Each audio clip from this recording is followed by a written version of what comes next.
बार सुन लेता है तो उस व्यक्ति को पूर्ण रूप से मोक्ष की प्राप्ति हो जाती है, उसे परम धाम की प्राप्ति होती है।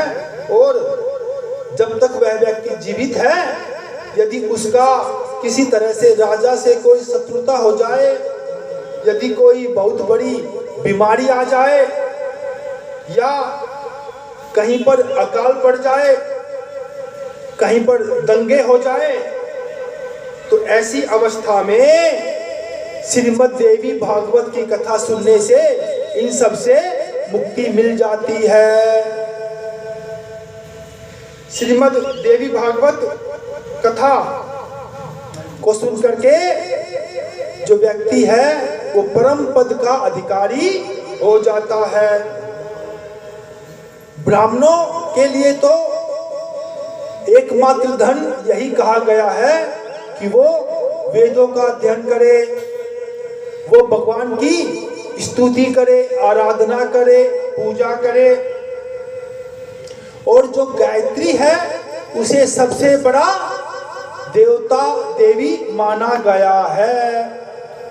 गायत्री का मतलब है जो सभी प्रकार के सभी कार्यों को पूरा कर दे, सभी दोषों को दूर कर दे, और जो इस संसार में रहस्य से युक्त है, ऐसी गायत्री देवी ही इस श्रीमद् देवी का मूल आधार है।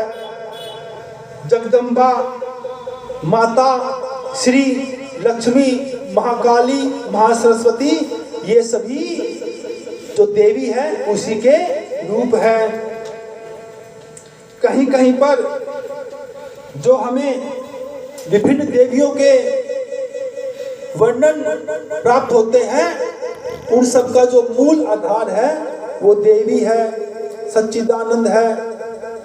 उसी से ही इस सृष्टि का निर्माण हुआ है। एक बार ब्रह्मा जी विष्णु भगवान के पास में जाकर के कहते हैं कि हे हरि, आप बताएं कि इस सृष्टि की रचना कैसे हुई,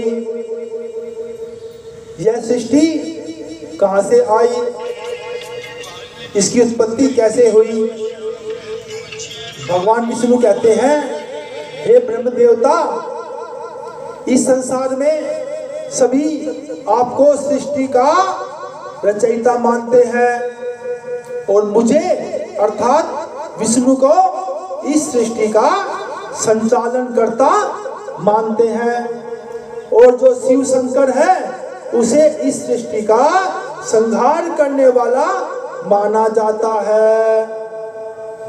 लेकिन जो वास्तविक ज्ञानी है, जिन्होंने वेदों का सम्यक अच्छी प्रकार से अध्ययन कर रखा है, उनके अनुसार यदि आप तीनों के ऊपर यदि देवी की कृपा न हो तो आप संसार में सृष्टि को रचने की क्षमता खो दोगे, और मैं इस सृष्टि के संचालन का कार्य नहीं कर पाऊंगा, और भगवान शिव शंकर इस सृष्टि के संहार का कार्य नहीं कर पाएंगे।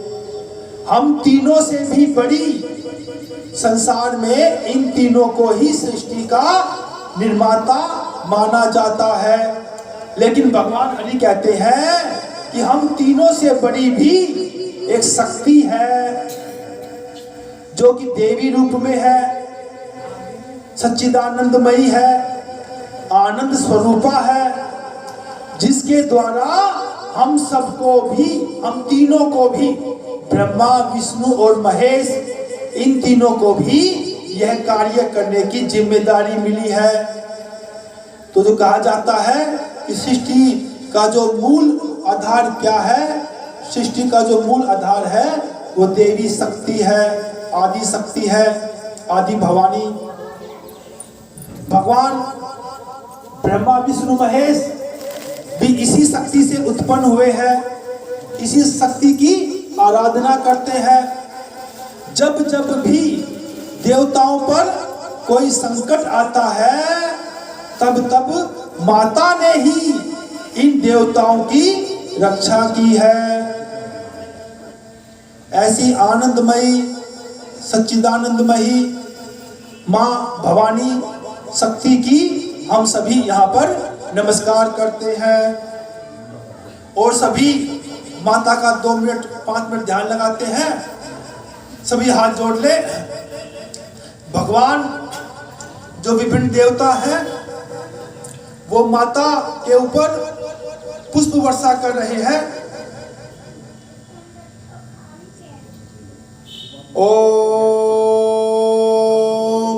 सक्रादय सुरगना निहते तिवीर्ये तस्मे दुरात्मनि सुरारि बले च देव्या ताम तोष्टवो प्रणतिनाम्रशिरो धरांसा वाग्वे प्रहस पुलको दगम चारु देहा देव्या यया ततमिदं जगदात्म सत्या निशे सदेव गण शक्ति समोह मूर्त्या तामाम्बिकाम अखिल देव महर्षि पूज्याम भक्त्या नता समय विदधातु शुभानिशाना यस्या प्रभाव मतुलाम भगवान अनंतो ब्रह्मा हराश्च नहिवा तुमलाम बलम च सा चंडिका अखिल जगत परिपालनाय नासाय चा शुभभयास्य मतें करोतु या श्री स्वयं सुकीर्तिनां भवने स्वलक्ष्मी पापात्मनां कृतधियां हृदये स्वबुद्धे श्रद्धा सतां कुलजन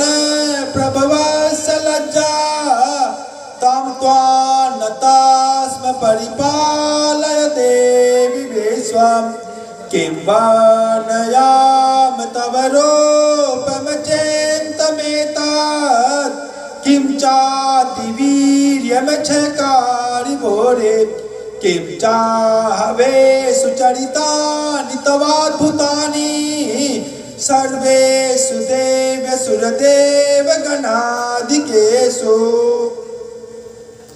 जो भक्ति है उसका सबसे जो अच्छा रूप माना गया है वो भाव पूजा है। और ये कब प्राप्त होती है? जब हम अपनी भक्ति में भगवान को बहुत अधिक श्रद्धा भाव से मानते हैं। हम अपनी आंख बंद करके भगवान को जो जो भी चीज अर्पित करते हैं वो चीजें हमें ऐसा लगना चाहिए कि भगवान उनको ग्रहण कर रहे हैं। और जिस दिन ऐसा हो जाएगा उस दिन आप समझ लेना कि आपने भगवान को प्राप्त कर लिया। बोलो जयकाराए शेरा वाली का, बोल साचे दरबार की जय। इस संसार में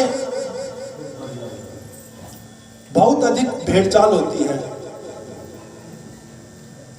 एक व्यक्ति जो काम करता है दूसरा तीसरा चौथा पांचवा फिर उसी को ही करते हैं।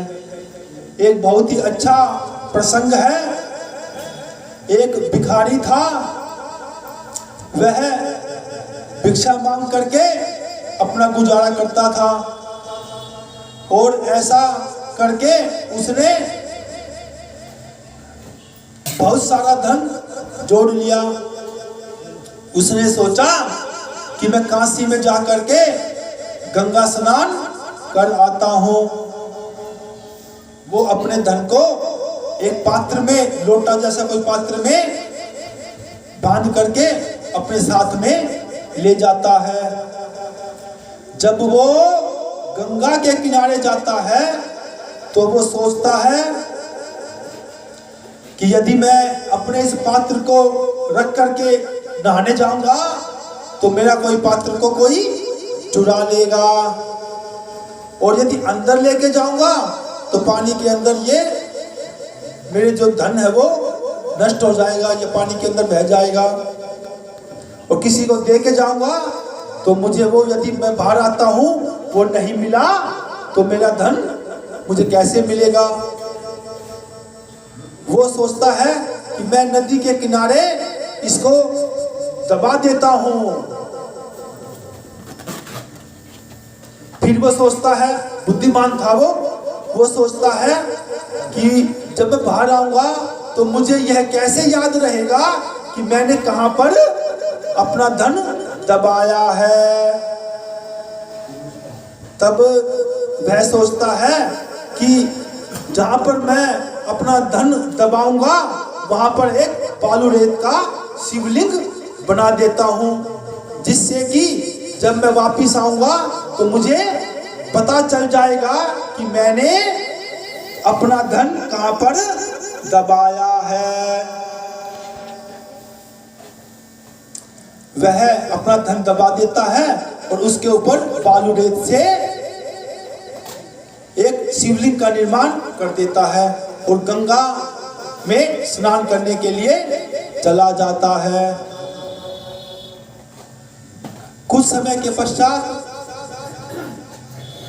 जब वो वापिस आता है तो देखता है कि वहां पर तो बहुत सारे शिवलिंग बने हुए हैं। क्यों बने हुए हैं कि जो भी भक्तगण वहां पर गंगा में नहाने के लिए आते तो उन्होंने देखा कि भाई यहाँ का नियम होगा कि शिवलिंग पहले बनाना पड़ता होगा, तो सभी ने वहां पर शिवलिंग बना दिए और उतनी देर में ही वहां पर अनेक शिवलिंग हो गए जो कि दूर दूर तक फैल गए। वो बेचारा अपने धन को प्राप्त नहीं कर सका। उसने एक संस्कृत में श्लोक की रचना की, गतानुगतो लोका है, कि इस संसार में जो व्यक्ति है वो एक दूसरे का अनुसरण करते हैं, वो यह नहीं देखते कि यह काम हमारे लिए अच्छा है या बुरा है, बस वो सोचते हैं कि औरों ने किया है तो हम भी इस काम को करें। हमें ऐसा नहीं करना चाहिए, हमें अपने विवेक बुद्धि से कार्य करना चाहिए। और जो व्यक्ति लीक से हटकर काम करता है वही व्यक्ति जीवन में हमेशा ही विशेष सफलता भी प्राप्त करता है। बोलो जय माता की जय कराए शेरा वाली का, बोलो साचे दरबार की जय।